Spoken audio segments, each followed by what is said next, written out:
Le livre de vie de l'agneau, depuis le 15 décembre 2000. La version originale de cet ouvrage se trouve sur le site www.lelivredevie.com. Le livre de vie de l'agneau. L'arche de la nouvelle alliance de Dieu avec les hommes. Première partie. Accomplissement des Écritures. Connaissance du monde qui s'achève. Chapitre 1. La bonne nouvelle. Domaine de Dieu, l'univers est éternel. Sans commencement ni fin possible, il existe toujours. Les galaxies qu'il renferme sont des roues composées d'astres en mouvement qui se renouvellent continuellement.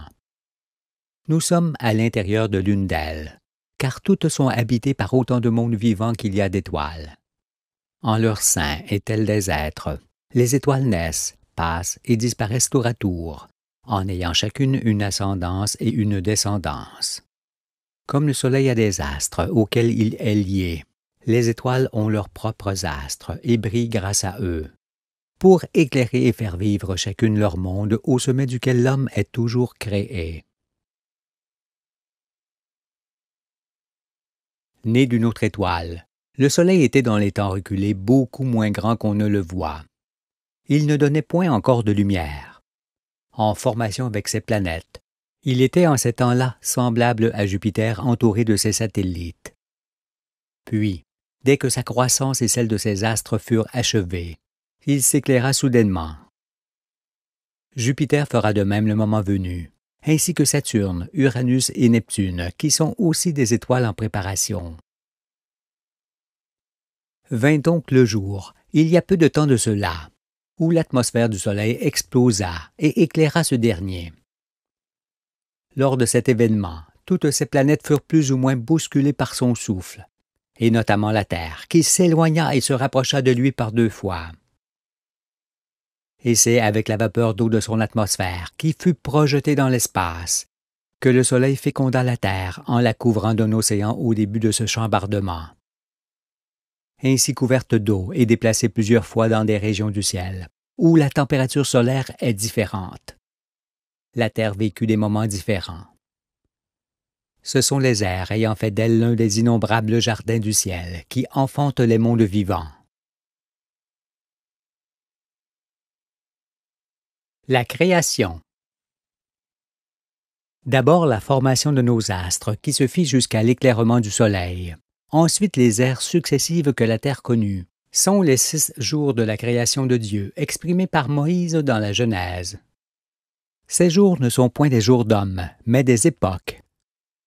Ainsi, dès après que la famille solaire fut formée, le Soleil s'éclaira au premier jour. À la suite de quoi, la Terre évolua dans la nébuleuse solaire et vit apparaître sur son sol le règne de l'eau au 2e jour, le Précambien. Puis, à la suite de l'émergence des premiers continents, ce fut le règne des végétaux au 3e jour, le Primaire. Il fut suivi du règne des reptiles qui s'éteignirent soudainement lorsque la Terre adopta sa jeune sœur, la Lune, qui vint présider la nuit au 4e jour, le secondaire. Vint ensuite le règne des mammifères et des oiseaux dans le 5e jour, le tertiaire, auquel succéda le règne des hommes dans le 6e jour, le quaternaire, qui est le jour durant lequel la Terre stabilisa son orbite autour du Soleil, qui est celle que nous lui connaissons. Ainsi, depuis le peu de temps que le Soleil brille, la Terre donna naissance à des mondes successifs jusqu'au monde humain, qui crut et se multiplia pour devenir ce qu'il est. Les 6 jours de la création s'achèvent pour laisser place au 7e jour, qui est un jour de lumière, de justice et de paix, dans lequel nous entrons avec ce nouveau siècle. Dieu pourra alors se reposer de toute l'œuvre qu'il a faite. Car le 7e jour est le sanctuaire, le lieu du repos de l'Éternel et son royaume dont il vient prendre possession, avec tous ceux qu'il se choisit. Mais jusqu'ici, en n'ayant point conscience de ce que furent les jours de la création et les ères qui s'y rapportent, les hommes vécurent dans les ténèbres sans pouvoir lire la prophétie et prédire ce qui allait leur arriver. Et dans l'attente d'être éclairés, ils se heurtent encore, se font toujours la guerre et détruisent tout, Mais le monde va changer. Car il est arrivé sur le soir, dans les temps messianiques, où devait se lever celui qui viendrait enseigner l'univers, ainsi que les 6 jours et le 7e jour, pour délivrer les hommes de leur ignorance et des souffrances qu'elle occasionne dans les peuples. Aussi, puisque l'Écriture annonce sans relâche cet homme, personne ne doit s'étonner aujourd'hui de sa venue qui est naturelle et prévue depuis la création du monde. Votre stupéfaction sera grande cependant, parce qu'en ne voyant nullement dans quel temps vous êtes, vous espérez encore en beaucoup de choses, sauf à la venue du Fils de l'homme, pour ces temps-là. Ce livre que j'écris vous montrera que je suis cet homme. Je vous salue.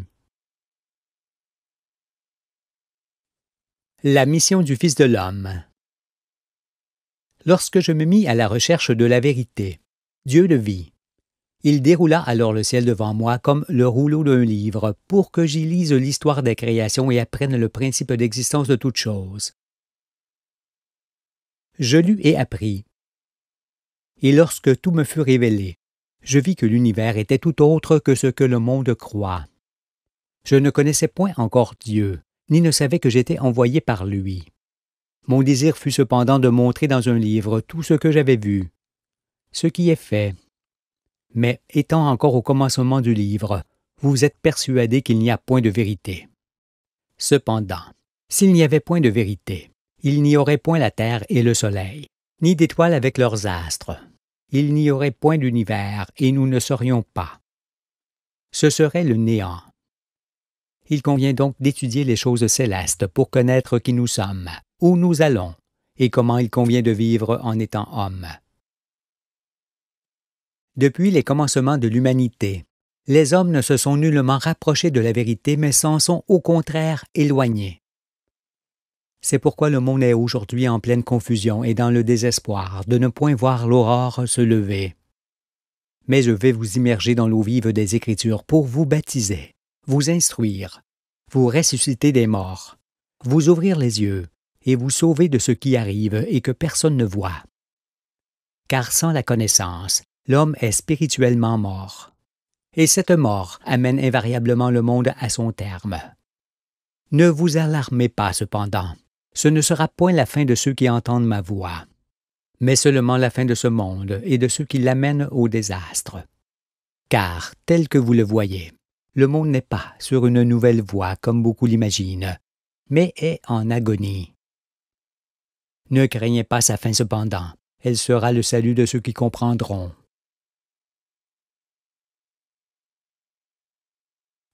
Ne me présentant à vous ni seul ni les mains vides. Je suis celui qui devait se lever à la fin des siècles, au temps marqué, pour séparer les saints d'esprit de ceux qui ne le sont pas. Les saints d'esprit me suivront et garderont la vie dans ce qui vient, tandis que les gens corrompus disparaîtront à tout jamais. C'est pourquoi, pour les uns, je serai l'occasion de leur relèvement, et pour les autres, celle de leur chute. Il s'agit de l'accomplissement des Écritures et de la fin des abominations commises dans tous les pays, car ce monde mauvais va être détruit pour laisser la place à un monde meilleur. Aussi, disposez-vous à voir et à entendre ce que nul n'a encore jamais vu ni entendu. Réjouissez-vous donc de ce grand jour où j'apporte la bonne nouvelle de la venue du royaume de Dieu pour le nouveau siècle. Mais seuls les humbles de cœur pourront prendre part à la résurrection et être ainsi élus. Parce qu'étant saint d'esprit, nul autre qu'eux ne pourra me saisir et me suivre. Dans l'Écriture, ils sont le bon grain qui est l'objet de la récolte de la terre au dernier jour, pour être la semence du royaume.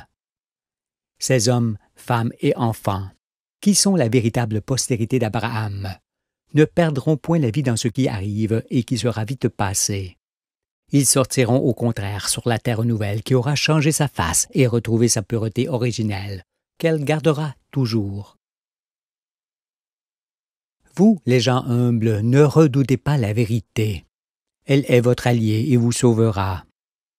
Ceux qui ne subsisteront pas sont les hautains, les menteurs, les violents, les vaniteux, les hypocrites, les irrespectueux, les fanfarons et les méchants qui règnent depuis toujours dans le monde. Il s'agit de la plupart des politiciens, des religieux, des riches, des trafiquants, des conquérants, des militaires et des scientifiques, ainsi que ceux qui marchent avec eux. Tous ceux-là périront s'ils persistent dans leur voie, et ne sortent de ces congrégations de traîtres qui dévastent la terre et font périr ses habitants. Ce monde est leur monde dans lequel ils règnent avec impudence, et un monde qui tient maintenant ses derniers discours. Soyez donc bien disposés à me recevoir. Et soyez prudents envers les qualificatifs que ne manqueront point de me donner ceux qui ne pourront point saisir la réalité. L'unique science. Vous êtes tous appelés à entendre la parole de vérité. Mais en raison des convictions et des croyances ancestrales qui font partie désormais de votre sang, le plus grand nombre fermera ses oreilles et me rejettera. Cependant, pour vous tous qui désirez entendre autre chose que ce qui est aujourd'hui prêché dans le monde, commençons par voir ensemble que la science est ce qui fait l'homme et non ce que l'homme fait. Elle concerne la création des astres, puis celle des êtres sur ces astres. Alors que la science des hommes consiste seulement à composer à partir de ce qui existe indépendamment de leur volonté. Et connaître la science, c'est connaître la vérité. Or, l'homme ne fait pas la vérité ni ne peut la découvrir seul. Il ne peut qu'être conduit en elle, comme je l'ai été et comme il va l'être aujourd'hui, en constatant combien étaient grandes ces ténèbres.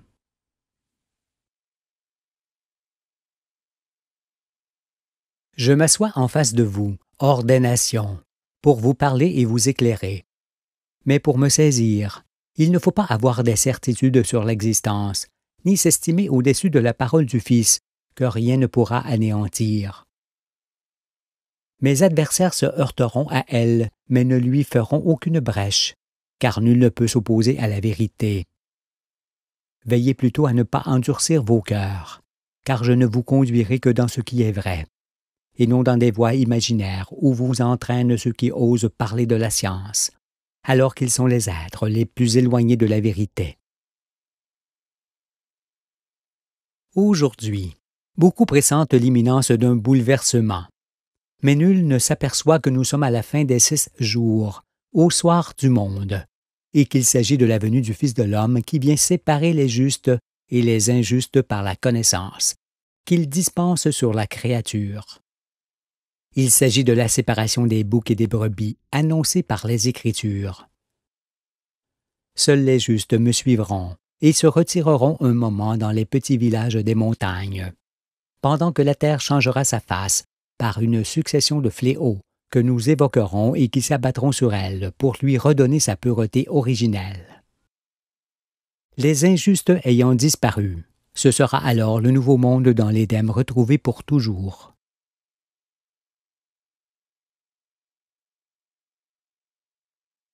L'unique Sauveur. Ne croyez pas cependant que celui qui vous parle soit un nouveau Messie. Non, il n'y en a point de nouveau ni d'ancien, mais seulement celui qui est annoncé pour la fin des siècles et qui a Jésus pour personnage. Il s'agit du Fils de l'homme, d'Élie, qui est Pierre. Mais cet homme est aussi appelé l'agneau de Dieu et de bien d'autres noms dans l'Écriture. Lorsqu'on l'évoque, c'est d'Emmanuel, du Shiloh dont on parle, et non de plusieurs. Je ne puis toutefois démontrer qui je suis en peu de mots, mais je le ferai tout au long du livre par la connaissance que je vous transmettrai, en m'appuyant sur l'Écriture qui témoigne de moi. Sachez que j'ai commencé à écrire ce livre après un long pèlerinage dans le réel qui m'ouvrit les yeux, mais qui fut un douloureux chemin parsemé de difficultés et d'épreuves, d'autant plus forte qu'au fil des jours, je me reconnaissais dans l'Écriture. Et c'est après avoir été éprouvé de la sorte que Dieu a jugé bon de placer toutes choses entre mes mains pour le salut de tous. Ainsi, toute la terre m'est remise, car le Très-Haut m'a suscité pour que je sois son interprète auprès des peuples. Aussi, depuis mon enfance, il m'a tenu éloigné des coutumes, des traditions et de l'instabilité des choses humaines, pour qu'aujourd'hui je puisse arracher la vérité de ses mains. Et me voici au milieu de vous, avec l'esprit de connaissance qui ouvre les yeux et fait naître à nouveau. Sans instruction, le front dur est tenu à l'écart des facéties de ceux qui règnent. Je suis semblable à un âne sauvage. à un anon sur lequel aucun homme n'a pu s'asseoir. Seul Jésus, qui est esprit des Écritures, a pu le faire. Il dit à ce sujet: « Allez au village, et vous verrez un anon attaché, sur lequel aucun homme ne s'est jamais assis. Vous le détacherez et vous me l'amènerez, afin qu'il me serve. Si on vous demande pourquoi vous le détachez, vous répondrez que le Seigneur en a besoin. » Parce que les Écritures sont voilées, en les lisant dans le sens des mots, cette parole est insignifiante. Mais, en voyant que je suis cet anon que l'on détacha de son village auquel il était attaché, et sur lequel seul Jésus a pu s'asseoir pour servir le Seigneur, son véritable sens apparaît. Pourquoi donc les Écritures sont-elles voilées, direz-vous? C'est pour n'être dévoilées qu'au soir du monde, par celui qui devait venir les accomplir à l'insu de tous. C'est pourquoi les prophètes se sont exprimés par des paraboles, des métaphores et des allégories qu'il ne faut point lire au sens de la lettre, sinon on ne comprend pas. Vous qui désirez m'entendre, sachez que le voile qui recouvre les Écritures se déchirera au fur et à mesure que votre esprit s'ouvrira sur les choses nouvelles que j'enseignerai. Car ce n'est qu'avec la lumière du véritable qu'elles peuvent se révéler à tous. Je ne suis pas différent de vous toutefois, mis à part que si l'on fondait tous les hommes ensemble pour n'en faire qu'un seul, en figure de tous, je serais celui-là. D'où mon nom de Fils de l'homme. Je suis donc le plus moyen d'entre vous, pour pouvoir accéder à toutes choses et être saisissable par tous. Aussi, ne me voyez pas comme un mystère, sinon tous les hommes seraient mystérieux. Cependant, ceux que je viens chasser de la terre ne manqueront point de m'affubler de quelque maladie ou de quelque tare, pour me dévaloriser. On voit l'arbre à ses fruits, dit Jésus, ce qui signifie qu'on voit l'homme à ses œuvres. Laissez-moi alors le temps de vous enseigner, et vous jugerez ensuite. Ceux qui me connaissent savent que je suis réfléchi et que le discernement m'appartient. Nul ne me persécute et je dors paisiblement, d'autant que je ne crains point l'homme. Toutefois, je respire la crainte de l'Éternel, parce que je sais d'où je suis tombé et de quelle manière. Pour ces raisons, vous pouvez me suivre en toute confiance, car en moi, il n'y a point de fraude ni de violence, ni un quelconque désir de domination sur mes semblables. Je suis souvent en admiration devant certaines œuvres humaines. Mais cette admiration se change vite en colère, à cause du désastre que d'autres œuvres engendrent. Cela me crucifie car, en raison de ce que je vois, de ce que je sais et de ce que je vis, j'ai le cœur transpercé. Quiconque peut alors concevoir que ma colère, qui est l'expression de mes souffrances, est toujours prompte à s'enflammer. C'est d'ailleurs pour cela qu'il est dit au début des psaumes. « Et maintenant, roi, conduisez-vous avec sagesse. Juge de la terre, recevez instruction. Servez l'Éternel avec crainte, et réjouissez-vous avec tremblement. Baisez le Fils de peur qu'il ne s'irrite, et que vous périssiez dans votre voie, car sa colère est prompte à s'enflammer. Heureux tous ceux qui se confient en lui. Ne me craignez pas cependant, vous les gens humbles de cœur, car en ce jour de la visite de la terre, je marche devant vous. Mais parce que la vérité est fort simple, je sais qu'il me faudra beaucoup écrire pour briser vos convictions et votre incrédulité. Pour ce faire, j'ai besoin des écrits des prophètes et de la tunique qu'ils ont préparée pour mes épaules. Sinon, vous ne me croiriez pas. Que vous l'admettiez ou non, toute la vérité est écrite dans ce livre, et elle est votre seul salut. Mais je sais que plusieurs pensent dans ses débuts. La façon dont cet homme s'exprime montre qu'il n'est pas écrivain. Peut-il alors nous conduire dans toute la vérité?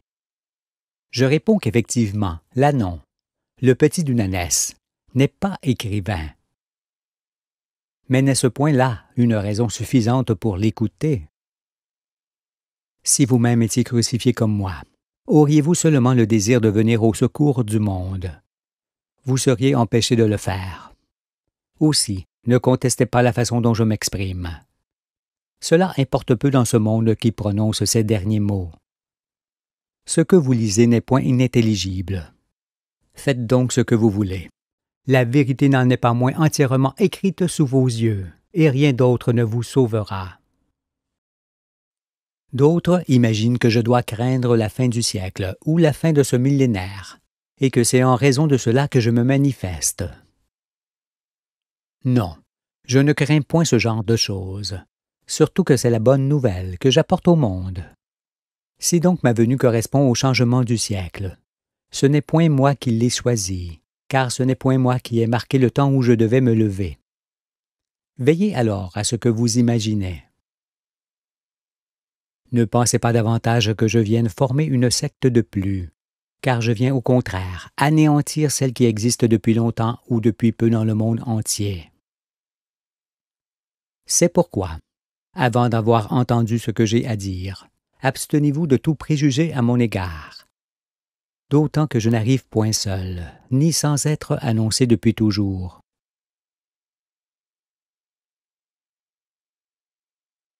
L'effet de la vérité. J'ai de l'âge aujourd'hui. La lumière est en moi. Et je sais que le monde corrompu sera détruit dès après ma venue. Après quoi, il ne pourra l'être une deuxième fois. Il en est ainsi parce que lorsqu'on connaît la vérité, on ne peut plus bâtir un monde pouvant être détruit. En effet, la connaissance que chacun va acquérir aujourd'hui mettra fin aux mensonges et aux mauvaises œuvres, ainsi qu'à toute autorité, toute puissance et toute domination. Elle délivrera entièrement l'homme, et lui donnera un nouvel esprit, une nouvelle terre, ainsi que la loi du ciel qui lui convient parfaitement. Parce que, sans qu'il le sache, cette loi est depuis toujours écrite dans son cœur. Et c'est avec elle que Dieu régnera sur lui et l'ensemble des peuples. Ce ne sont plus les hommes dépourvus de lumière qui régneront sur le monde avec leurs propres lois.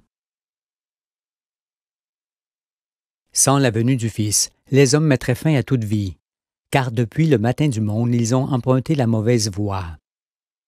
Ne commettez donc pas l'erreur de croire que c'est moi qui annonce la fin de ce monde, parce que ce sont les activités humaines qui annoncent d'elles-mêmes ce désastre prédit par les Écritures. Ne pensez pas alors que je profite de cette situation périlleuse pour exploiter votre crainte, comme le font ceux qui règnent. Parce que je ne vous demande rien pour moi, ni or, ni argent, ni bien, ni quoi que ce soit. Et ce livre que j'écris avec mon sang, je le donne au monde. Aussi, veillez à ne pas confondre ceux qui vous oppriment et vous exploitent en faisant tout périr, avec celui qui vient d'en haut pour vous délivrer de leur emprise et de leur chaîne sans rien vous demander.